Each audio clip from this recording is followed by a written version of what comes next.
আসসালামু আলাইকুম, আশা করি সবাই ভালো আছেন। আমি আল্লাহ তাআলার অশেষ রহমতে ভালো আছি। আজকে যে টপিকটা নিয়ে আসলাম, কোয়েল পাখির বাচ্চাকে কীভাবে বোর্ডিং করতে হয় এবং কয়দিন বোর্ডিং করতে হয় এবং বোর্ডিংয়ের সময় কী কী সঠিক নিয়মে মেডিসিন দিতে হয়, আজকে এই বিষয়টি আপনাদেরকে কথা বলবো। এক নম্বর কাজ হচ্ছে আপনারা প্রথম বোর্ডিংটা কমপ্লিট করবেন। বোর্ডিং আপনার যেতটুক পরিমাণ কোয়েল পাখি পালবেন অতটুক পরিমাণ গিরাও দিয়ে দিবেন। ওইখানে কাঠের বসে অথবা বোর্ডিং কমপ্লিট হওয়ার পর বাচ্চাকে ছেড়ে দিবেন।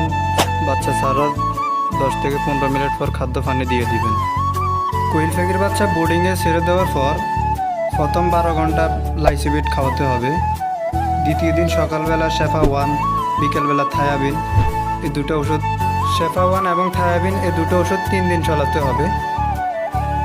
শেফা ওয়ান এবং থায়াবিন, শেফা ওয়ান নাভি শুকানোর কাজ করে, থায়াবিন প্যারালাইসিস থেকে দূর করে মুক্ত। খাদ্য ব্রয়লার স্টারার যেটা ওটা দিতে হবে এবং কি খাদ্যগুলা ব্লেন্ডার করে